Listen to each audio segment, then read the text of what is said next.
Yes, sir. Yes, sir. We live. We back, man. Welcome back. Or just welcome if it's your first time here.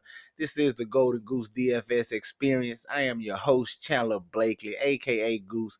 We are the leaders in single entry 3 max and 20 max content. But have no fear, man. No matter your style of play, whether you're a 150 max or cash gamer, does not matter, man. This is one of the best spots you can be in if you're playing NFL and NBA DFS. Go on and hit that subscribe button, man. You will not be sorry. NBA season right around the corner. I know it's prime football season, but the NBA season is a few weeks out, man. So that's coming up too. You want to be subscribed. You want to have your notification bell on so you know when the videos and content drop. And also do me one small favor this morning, early afternoon, whenever you watching this, man, hit that like button, man. It goes a long way to help the channel out, man. I appreciate you for doing so. All right, I appreciate your help. It also helps you, man. Doing good, you get good in return, like I always told you, man. So get some good karma headed your way. Go on and hit that like button, all right? This is my third and goal slate analysis show, man. I'm bringing to you every Friday morning. Just going over 3 plays I like, man, from the running back position as far as the stacks, and we will touch on tight ends. But like I always tell you, man, for access to my complete player pool, my live stream before lock, what I'm doing this particular week, how I'm deciding to build, all that, man. The Patreon link is down below. Go on over and click that, man, and come on and officially join the fam over here. All right. Y'all know it, man. It's NFL week 3. Got the plays queued up for you. I don't like to hold you long. We're gonna get right into it, all right? So let's get to it. Alrighty, man, we're gonna start this video off with the thumbnail, of course, man. Give me Dak Prescott, 6,600. Looking at this Ravens Cowboy game, we have a 48, 49 point team total. Expected to be one of the higher scoring games on the slate. And I'm looking for the Cowboys offense to bounce back here. Rough outing last week against the Saints. They just got dominated, but they moved the ball. We just couldn't score once we crossed the 50, man. Got led to a lot of field goals. We couldn't punch it in.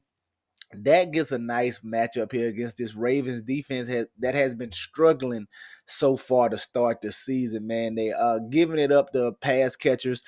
They can't really get pressure on the QB even when they blitz. All that I think just bodes well for Dak and his Cowboys offense. They got a 24-point implied team total. And it's for the same reasons I played Dak last week, man. 24-point implied team total. And I don't know where to run game. We just don't have a run game to speak of. It's a running back by committee. So I think all the ball movement and scoring comes through the air and through the arm of Dak Prescott. And you already know who to pair him with, man. CeeDee Lamb, numero uno. Just put them together. Now, I may single stack this, maybe just because of the way the NFL season has been going, but I doubt it. I'm hoping to get Jake Ferguson back here, and undoubtedly he'll be my favorite pairing with Dak and CD. But if he can't go, I have no problem going to Jalen Tolbert here to save some money at 3,800. So this is a particular stack I'm looking at here with the Dallas Cowboys. Like I said, the Ravens have been giving it up to the passing game. Can't really get pressure. Cowboys should move the ball primarily through the air. There's no real run game here. So all that compounded, man, I think we finally see a big game for Dak here. Both teams need to win. I'm expecting to be a dogfight. Ravens 0-2. Dallas don't want to drop 2 in a row at home. Should be energized. I like Dak and this Cowboys stack here. And you already know if you want to go the run back route, you can. Easy run back here with Zay Flowers. In some larger field stuff, if you want to get a little tricky, maybe a double tight end run back with Andrews here. I know he's going to get avoided like the plague. People are still going to try to go back to Likely. But you can run it back with any of those two. You can run it back with Likely if you're feeling froggy and some larger field stuff. But Zay Flowers probably my primary run back. And I'm looking to get to Dak Prescott with CeeDee Lamb and Jake Ferguson for your first stack this week. All right. Coming in at your second stack, man, he's probably going to garner some ownership. I don't know how chalky he's going to be. But just the way they've been playing, man, Derek Carr and the New Orleans Saints. You look at the first 2 weeks, they put up 40-plus points. Derek Carr hasn't thrown the ball over 23 times. First week he threw it 23 times. Last week he threw it 16 times. So now you get a good matchup here against the Philadelphia Eagles offense, who look like they're trying to get it together. Jalen Hurts is picked back up his scrambling and running. So they could actually get pushed here in this spot. And what does that game look like for this Saints offense when Carr has to throw the ball 30 plus times? I think it could just lead to a lot of sparks flying, a lot of scoring here.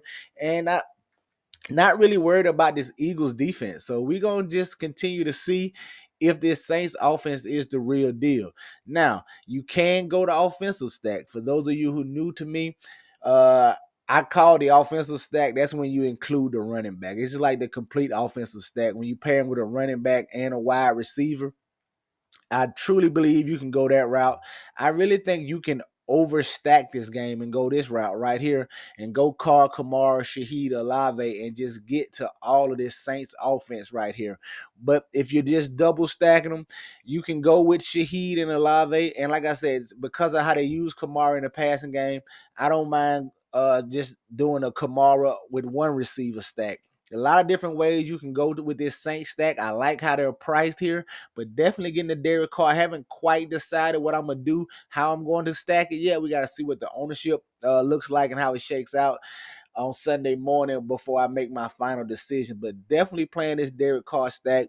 You can stack them with Shaheed Olave or Kamara or all three, and just overstack this game environment. Philly, one run back, man. You can give me Devontae Smith. Or if you're feeling froggy, man, I'm okay with Devontae Smith or Saquon Barkley on the run back, man. Just get into this game right here.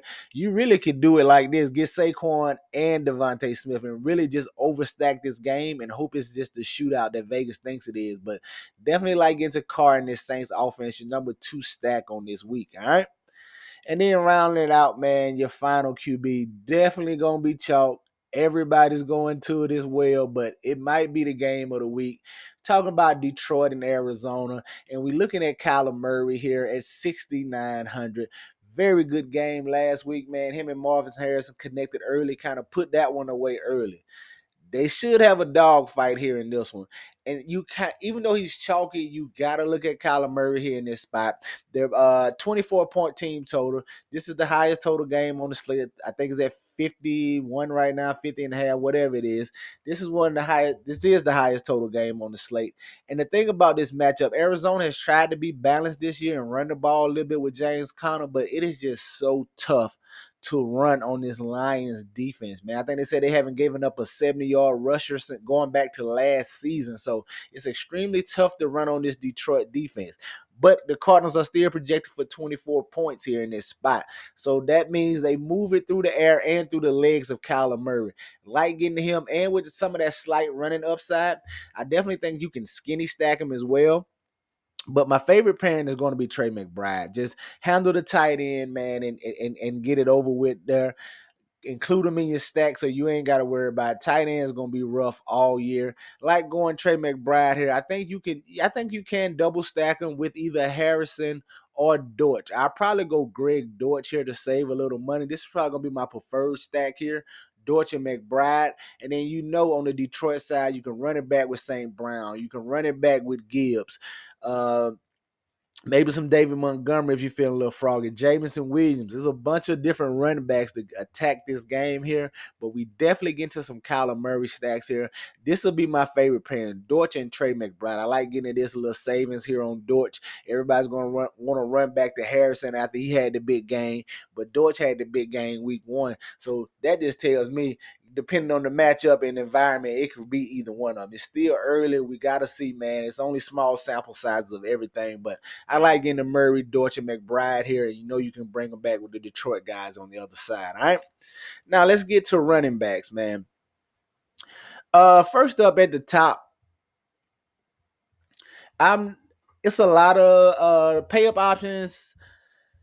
The main one everybody's gonna get to is Kamara, man. They're paying up. They're probably going to Alvin Kamara in that game environment. But I think Barkley and Jonathan Taylor are solid pay up options and a way to get different is they're priced right around Kamara. So I have no problem going to Saquon or Jonathan Taylor as a pivot to some Kamara ownership. Is he gonna be pretty chalky? But the guy I'm looking at in this top range, Definitely gonna garner some ownership, but it's pretty much gonna be his show, man. Devin A. Chain here for the Miami Dolphins. There's no tour over there. Those other backs are still banged up. Wilson and the other guys, maybe they're good to go here, but I just expect this to be the A Chain show, man. With Skylar Thompson back there, all the talk has been of how ineffective he is as a passer, how he may be featured more runs for A Chain. They definitely gonna get him involved in the screen game, try to get him in space. You know, those quick runs right off the edge with him in motion. They're just gonna try to get the ball in the hands of their playmakers. Him and Tyreek Hill, probably a lot of screen games. I don't know how much they trust Thompson to air it out down the field, but definitely looking at A Chain here, man, in this game environment going against the Seattle Seahawks. That is a team with a pretty tough secondary. That's kind of hard to throw on them. It's going to be even harder when you're doing it with a backup. So I'm leaning to Miami in this run game, and I'm giving to Devin A. Chain. You know he's capable of breaking 170 yards to the house, man. So sign me up for Devin A. Chain, your first running back here. Coming in at my second running back, I'm gonna go down to this 6K range, and I got a couple of guys I got my eye on there. First up is Tony Pollard here, man. 6K going against the Green Bay Packers. It should be his show. Tajay Spears is banged up. I mean, even if Tajay Spears was playing, Tony Pollard was getting the bulk of the work in this offense. And I'm going to get to him right here in this spot. Love the matchup here against the Green Bay Packers. It's a small sample size, but the first 2 weeks, man, the Green Bay Packers are giving up 140 yards rushing average. They gave up 142. They gave up 144 rushing week 1 and 140 rushing the week 2. I like getting the Tony Pollard right here. Like I said, he should be the primary guy. Should see 20 plus touches here in this spot. Plenty of volume for him to pay off here at this 6K price tag. And Tony Pollard hasn't really had those explosive runs since coming back from injury, but still some of that explosiveness is there. He's capable of breaking off a big run here in this spot. Give me some Tony Pollard at 6K. And then your third and final running back, we're gonna stay in that same price point. And I don't mind going right back to Zach Charbonnet, coming right back in this on the other side of this Miami Seahawks game. Still should be his show now. We gotta wait on the injury news, but Kenny Walker's still not practicing as of Thursday. We gotta see how it goes today. But it's looking like he may be out, and it could be the Zach Charbonnet show here, man. Going against these Miami Dolphins, their favorite at home. He saw almost 20 touches last week in a fairly close game. This one may not be as close, so it could be a better game script for him to get 20 plus touches here in this spot. But definitely gonna be involved, getting all the rush work. He's involved in the passing game. They're projected to score some points here.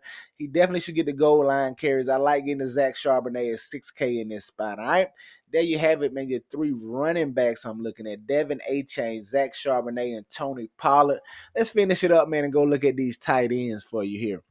Now, tight ends, it's gonna be rough all year, man. These are definitely probably the chalky tight ends, but I mean, the way it's looking early, like I said, it's still just 2 weeks in, but you tight end, you either gonna be punting or you gonna be chalk. That's just how it's looking, man. It's gonna be a rough position. But the first guy up at the tight end for me, definitely gonna be chalk. But George Kittle, 5,700 here. No Debo Samuel, man. We know this 49ers offense is condensed to their top players, and when one of them is out like Debo Samuel is, it just benefits everybody else. So IU Kittle should see a boost here. Even Jordan Mason, because Debo Samuel used to come in and get some goal line rushes and reverse on the goal line. So that should take some of that out of play, and Jordan Mason could get one or two more goal line carries. But like getting the Kittle here, like getting to this 49ers offense, going against this Ram team that is just reeling right now. Tons of injuries across the board, O-line and the skills positions. I like getting the George Kittle here in this spot, man. 5,700. Probably going to be chalky, but he should just be more involved with no Debo Samuel, similar to what you saw last week. All right. Your next tight end, played him last week. We just are going to keep playing them and keep playing them here in this spot. But I'm going right back to Brock Bowers here at 5,400. Had trouble locating him, sorry. But he's definitely going to be chalky, but it's just the him and Devontae Adams show, man. Gardner Minshew loves peppering him with targets. He's involved in the passing game. They're calling plays for him. He's on his way to possibly being the tight end one this season. It's right now, early on, it's looking like it's coming between him and Trey McBride. So I like getting the Brock Bowers here. Didn't price him up enough. I like this price point at 5,400. Only downside negative, they may not need him that much here in this matchup against Carolina. That is worth keeping an eye on. It could get ugly here in this spot, but hopefully with the quarterback switch, Carolina shows some signs of life and they can push the Raiders here a little bit. All right, but like getting the Brock Bowers here in this spot, and then rounding it out, man. We're going to come on down here and stay in this 4,800 range. I like going back to Mark Andrews. You saw me just mention him here with the Dallas run back, but I got my eye on Mark Andrews, 4,800. He was used in the pass game last week. Got shut out week 1, but saw him get back in the fold in week 2. I expect this game to be scoring. I expect Dallas to score. I expect Baltimore to have to throw some more here. And I like going Mark Andrews at 4,800. I don't have no problem if you want to go likely as well, though. But I'm gonna take some shots at Mark Andrews. I think he goes severely underarmed in what is expected to be a shootout here against these Cowboys. All right. So there you have it, man. Your 3 tight ends: George Kittle, Mark Andrews, and Brock Bowers. All right. That's gonna do it for us here today, man. Y'all know to get complete access to my player pool, the Patreon link is down below. Y'all know what I always tell y'all, man. Chances make champions. Y'all green up. I'll catch y'all next time. All right. Let's get it.